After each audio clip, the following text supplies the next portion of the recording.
Bismillahirrahmanirrahim. Today we discuss Lagrangian equations of motions. We derive Lagrangian equations from D'Alembert principle. We begin with the D'Alembert principle written in the most fundamental and general form, which can be written as summations I fi minus pi dot into del ri is equal to 0, where pi dot is a Newton's second law in terms of momentum.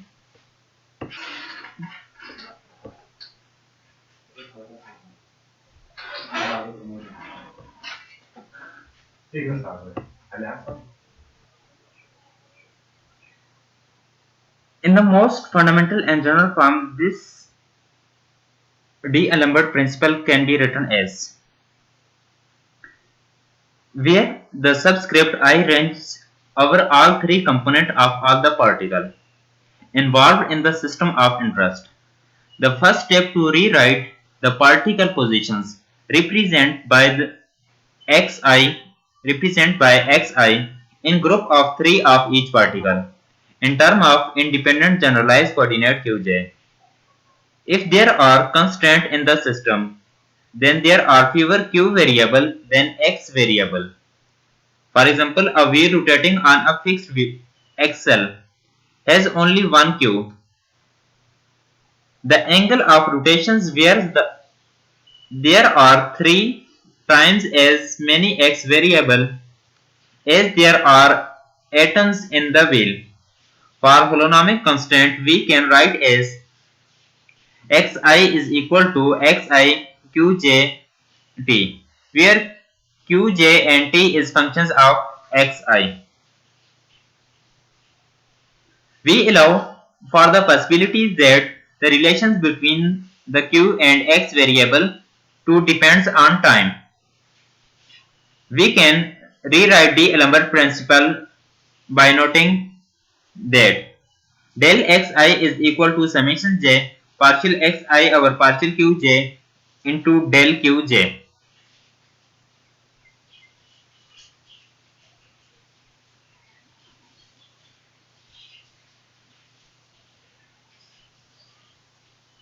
The time dependence is not exercised since virtual change are assumed to take place at a fixed time. Thus, we can write as summations I fi del xi is equal to summations I fi summations j partial xi over partial qj into del qj. This equation consists of two terms I and j. Now we combine two terms I and j in the form of summations, which can be represented in equations 4. Let's suppose qj is equal to summations I fi partial xi over partial qj. Putting the value of qj in equations 4.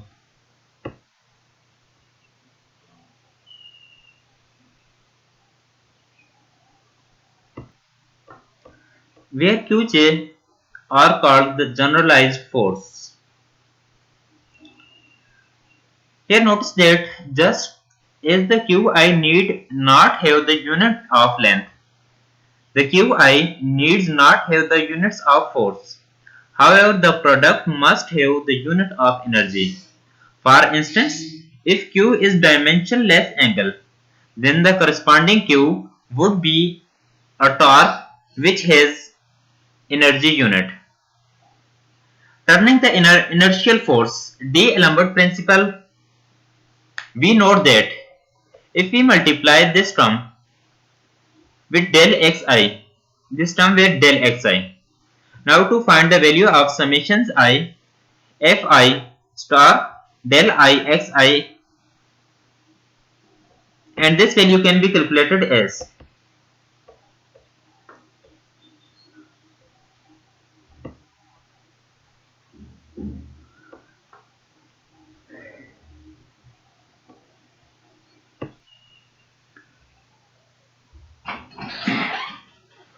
now putting the value of del xi, and this equation is a negative. Equation 6 have negative term. Now combines two summations I and j, and become equation 6. In equations 1, we multiplied del xi with both forces.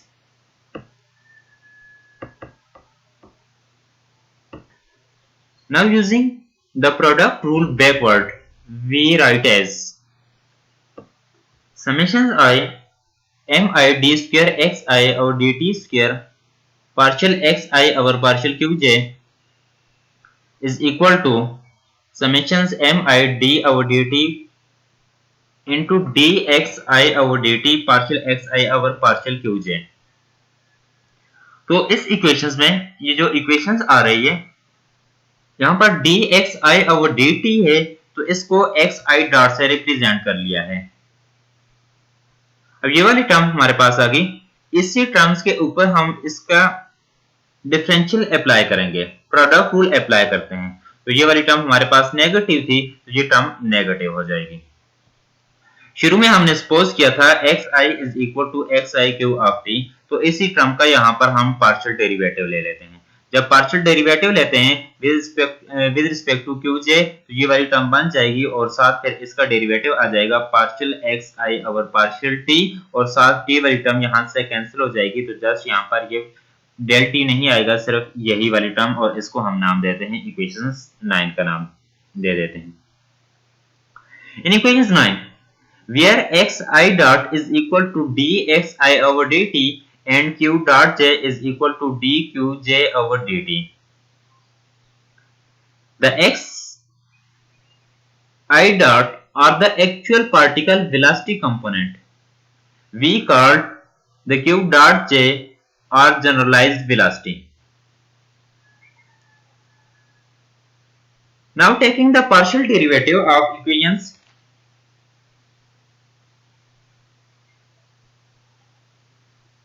we can write as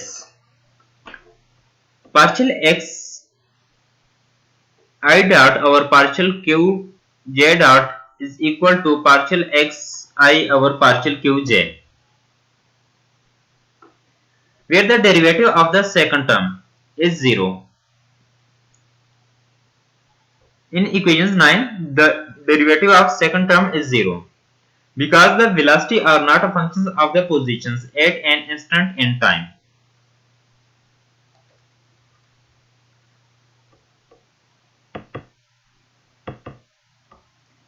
Finally, we note that d over dt partial xi over partial qj is equal to partial x dot I partial q dot j.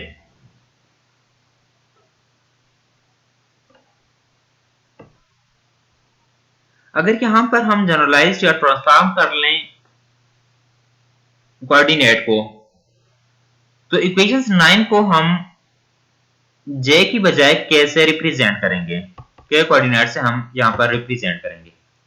और equation 9 जो आ रही है, equation 9 का ही यहाँ पर अगर derivative लें, equation 9 का अगेन अगर हम डेरिवेटिव लेंगे तो ये वाली टर्म हमारे पास आ जाएगी। ये इक्वेशन 9 आ रही है, तो इक्वेशन 9 का डेरिवेटिव लेंगे तो ये वाली इक्वेशन हमें मिल जाएगी। यहाँ पर पार्शियल स्क्वायर बन जाएगा और ये टर्म आपस में मल्टीप्लाई हो जाएगी और ये भी पार्शियल स्क्वायर बन जाएगा और ये टर्म हमारे पास आ जाएगी। इसी टर्म को यहाँ पर ये डॉट जो था, तो इसको d ओवर dt की फॉर्म में लिख लिया है। जब हमने इसको अरेंज कर लिया है तो इक्वेशंस 12 और 13 जो आ रही थी, इसको हम 8 इक्वेशंस में पुट करेंगे। तो इक्वेशंस 8 में पुट करेंगे,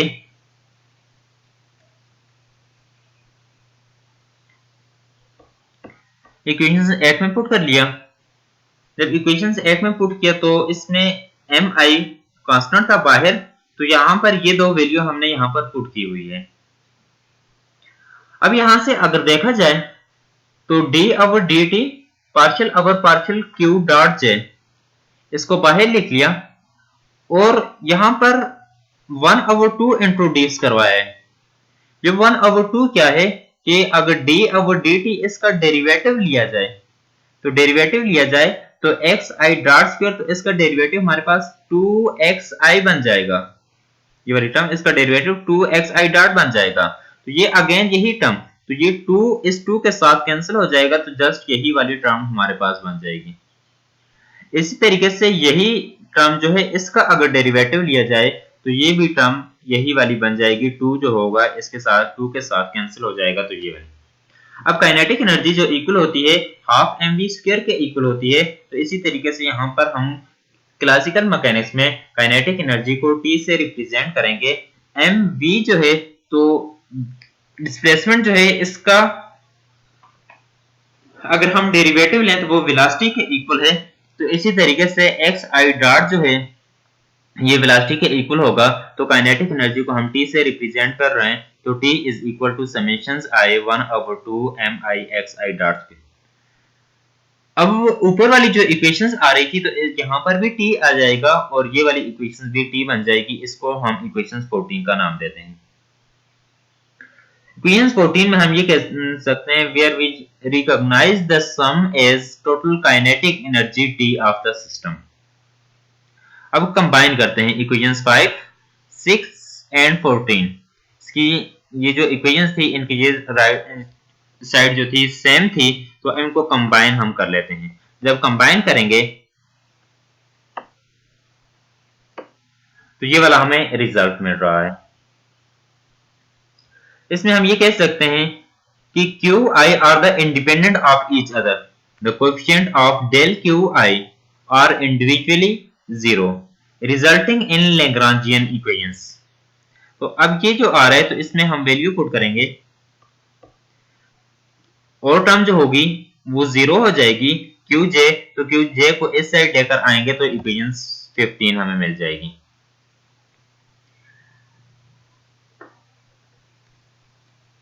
Often forces are conservative and possible to represent as the gradient of potential energy. तो यहाँ पर फोर्स जो है इसका ग्रेडियंट ऑफ पोटेंशियल एनर्जी की फॉर्म में लिख दिया है, या हम ये कह सकते हैं negative gradient of potential energy.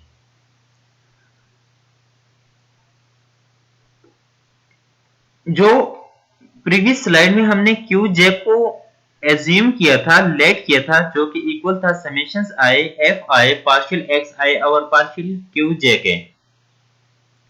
तो अब ये fi जो आ रहा है तो इस fi की वैल्यू यहां पर पुट कर लें। तो यहां पर पार्शियल xi इस पार्शियल xi के साथ कैंसिल हो जाएगा, तो qj की यहां पर न्यू वैल्यू मिलेगी पार्शियल v और पार्शियल qj, ये न्यू वैल्यू हमें मिलेगी।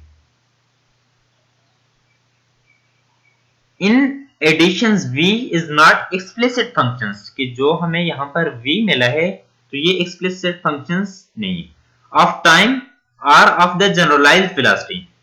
Again here v is not explicit functions of time or of the generalized velocity, so that these equations can be written as, तो ये जो v है इस साइड लेकर आएंगे तो डिफरेंस होगा t माइनस v। तो t काइनेटिक एनर्जी और v जो है पोटेंशियल एनर्जी आ रही है। जब हम इसका डिफरेंस लेंगे तो ये लैग्रांजियन के इक्वल होगा, और जब हम इनको ऐड करेंगे t प्लस v तो ये हैमिल्टन के इक्वल होगा, जो कि नेक्स्ट लेक्चर में हम डिस्कस करेंगे, नेक्स्ट जो आगे लेक्चर आएंगे, where L is equal to t minus v is called Lagrangian. Now, the lack of dependence on time and the generalized velocity allow the v to in the first as well as the second term of the equations. If the forces are conservative and other are not, then more general form we can write as is equal to qj.